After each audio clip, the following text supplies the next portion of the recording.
We are now going to look at an important way by which we are going to compare different architectures, and the first thing we need to understand are the different cost metrics that come in when we are looking at such architectures.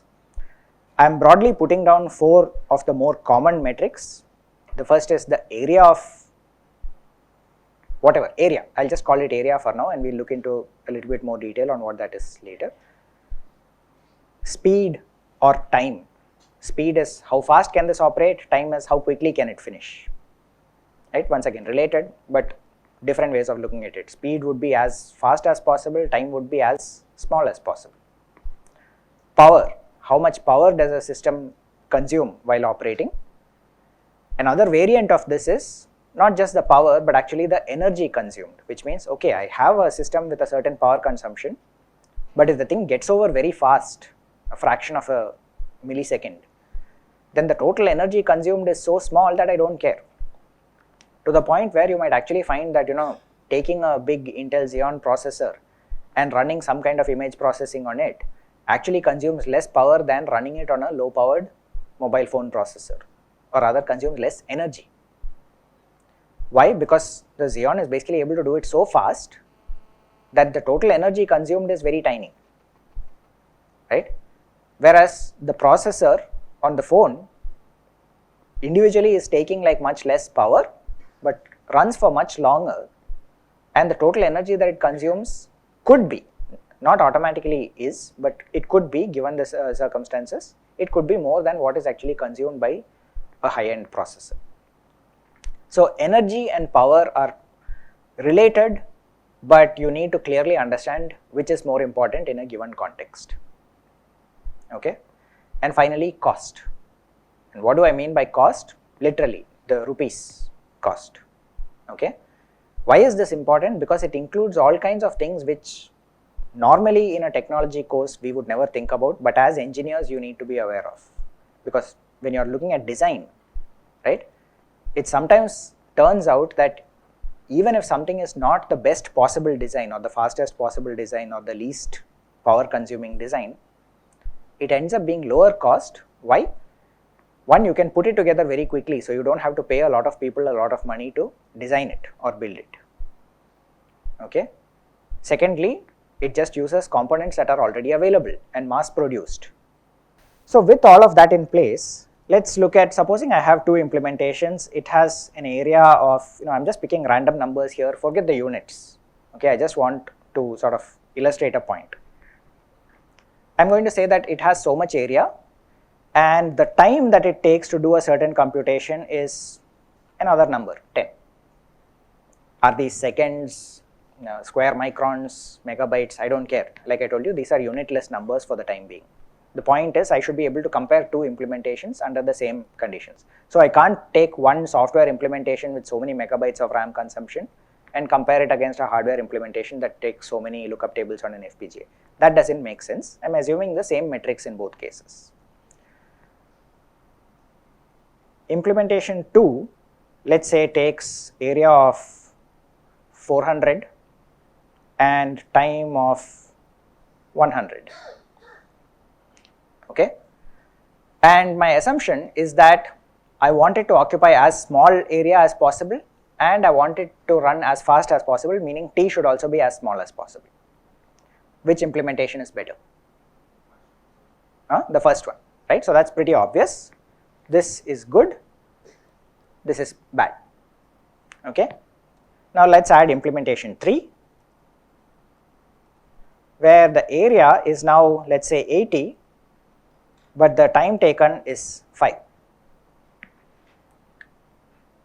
Which one is better? So 2 versus 3 is still pretty obvious. 3 is better than 2. Okay, but what about 1 versus 3?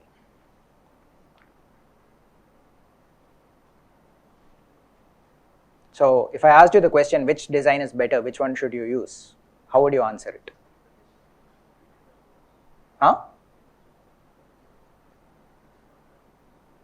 It depends. Okay, so this is one of those cases where the only real answer is it depends. Okay, But let's see if we can understand this a little bit better rather than just giving a vague answer like it depends and sort of leaving it at that. What does it depend on? Okay. One common approach that people follow in a situation like this is, let's give weightage, right? I'll give some number 0.3 as a weightage factor for the area and 0.7 as the weightage factor for time. Okay.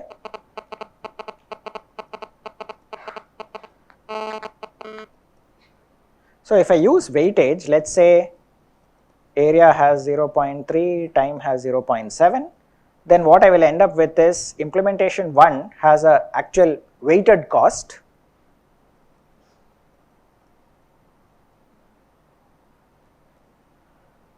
of 0.3 into 40 plus 0.7 into 10.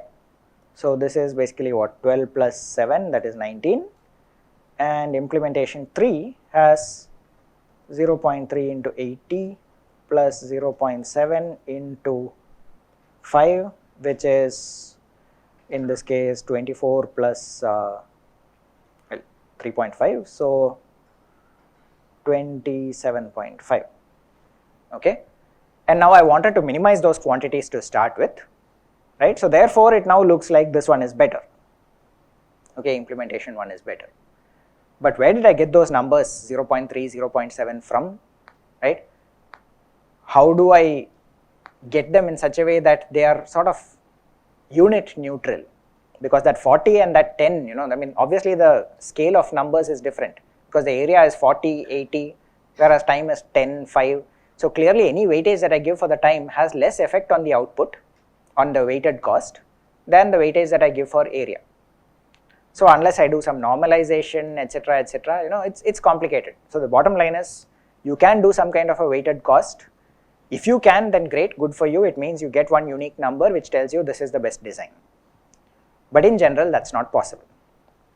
So what do? Not much. You pretty much have to say, look, either design is okay, right? But you can go one step better than that. You can actually say, all right, let me look at this.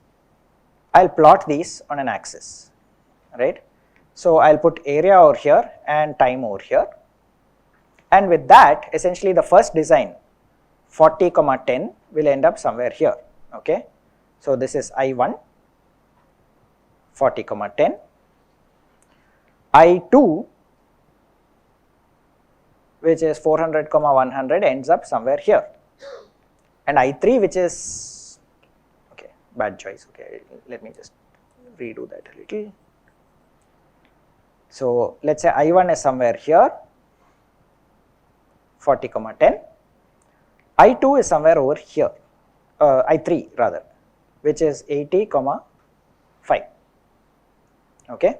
And the important point over here is this I1 is sort of saying this entire section out here is dominated by I1, okay, and this section out here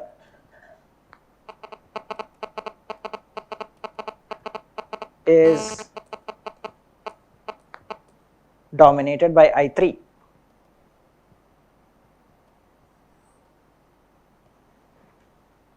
Okay, what that tells you is I1 is definitely better than I2,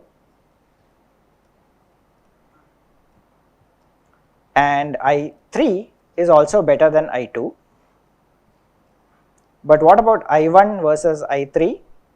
Is it greater, less than? We don't know, okay, because they don't fall in each other's domination set. The term that is used for this is that these are so called Pareto equivalent.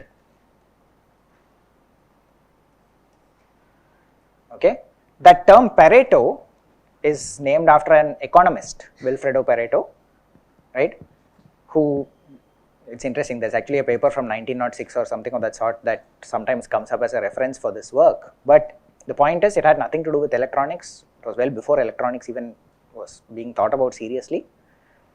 It's just a question that you have multiple objectives that you are dealing with and you want to do a multi-objective optimization. Okay, and Pareto equivalence basically states that there is at least you have multiple different metrics on which you are trying to compare. Any given solution is Pareto optimal if it is better than any other solution. If you do a point by point comparison between that solution, between I1 and any other solution that exists, there should be at least one metric on which it beats the other solution. So I1 and I3 are therefore Pareto optimal because I1 can beat I3 on the area, but I3 can beat I1 on time. I1 can beat I2 on both area and time, so it dominates I2. Similarly, I3 can also beat I2 on area and time, it dominates I2. But I1 and I3 themselves are Pareto optimal. With this in mind, it's sort of easy to see that you could take this further and in fact come up with something which is sometimes called a Pareto plot or a Pareto wavefront, right? I could come up with a whole bunch of different designs over here, and just by looking at it you can pretty much say that these are all Pareto optimal, because just by looking at them you can see that one is better on the x-axis, the other is better on the y-axis, right? And you can pretty much join this together and say that this is the so-called Pareto optimal front. Why front? Front basically refers to something like a wave front. Okay, and the whole point of design is how do I move this front in this direction? Can I get a better design? Supposing I am able to later on find another design out here, it will suddenly eliminate a couple of these things and my front will change like this.